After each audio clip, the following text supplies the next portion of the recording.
ሰላም ቤተሰቦቼ እንዴት ናችሁ? ዛሬ ብቸኛ የመሆን የጤና ጥቅሞችን ነው። እንግዲህ ብቸኝነት እንደ ሰው ነው፣ በእርግጥ እንዳስተሳሰብ ነው። ግን የጤና ጥቅሞችን ደግሞ ልናያቸው ይገባል። ባካፈሉ መጠን ሰዎች በህይወት ውስጥ ጣልቃ ይገባሉ። ብዙ ነገር ሀሳቦቱን ባካፈሉ መጠን፣ ደግነት ባበዙ መጠን፣ በዙሪያ ሰው እንዲቀመጥ በፈቀዱለት መጠን በህይወት ውስጥ ጣልቃ መግባት የሚፈልጉ ሰዎች አሉ። ያው የራሳቸውን ጥቅም ወይም ደግሞ እርሶንም ለመርዳት ሐሳብ ይዘው ሊሆን ይችላል። ስለ ሌሎች ሰዎች አስተያየት ትንሽ መጨነቅ ትጀምራለህ።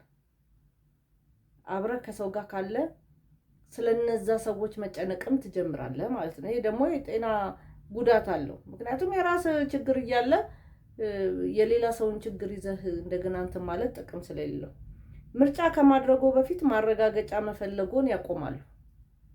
በቃ አጠገብ አለ፣ የሚመክር ሰው አለ። ስለዚህ መምረጥ የለም፣ ጣልቃ መግባት ብቻ ይሆናል ማለት ነው። ብዙ ጓደኛ ማፍራት ለአደጋ ሊያጋልጥ ይችላል። በግል ጉዳዮች ሁሉ ሰውን ማመን አይችሉምና፣ ስለዚህ ጓደኛ በበዛ ቁጥር ነገራችንን ኔጌቲቭሊ እየሄደ ይመጣል ማለት ነው። የግልና ጸጥ ያለ ህይወት ብዙ ጊዜ የበለጠ ደህንነት ይሰማል። እውነት ነው። እኔ አሁን ለምሳሌ ድመቶችና ውሾች አሉ። ግቢ ሰው በሚኖርበት ሰዓት ቆልፌባቸው ነው የሚሄደው። ምክንያቱም ደህንነት አይሰማኝም። ምን እንደሚያደርጓቸው አላውቅም። የሰው ክፋትም ደግሞ እየጨመረ ስለሚሄድ እኔ ስመጣ ነው የምከፍትላቸው። እኔ ከመጣሁ በኋላ ኤኒ ነገር ሲደረጉና ድምፅ ስሰማ ላግዛቸው ስለምችል ማለት ነው። እኔ በሌለሁበት ግን ሁሉ ሰው መልካም የሚያስብ ስላልሆነ በቃ ሴፍቲ የሚሰማኝ ቤት ውስጥ አድርጌያቸው ሲሄድ ነው ማለት ነው።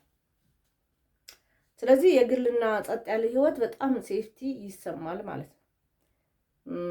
በመንገድ ላይ ብቻውን ሲጓዙ አንዳንድ ግቦችን ለማሳካት ቀላል ነው። ያው ብቻውን ከሆንክ የምታስቡት ሀሳብ አለ፣ የምትስሉት ነገር አለ፣ ራዕይ አላችሁ።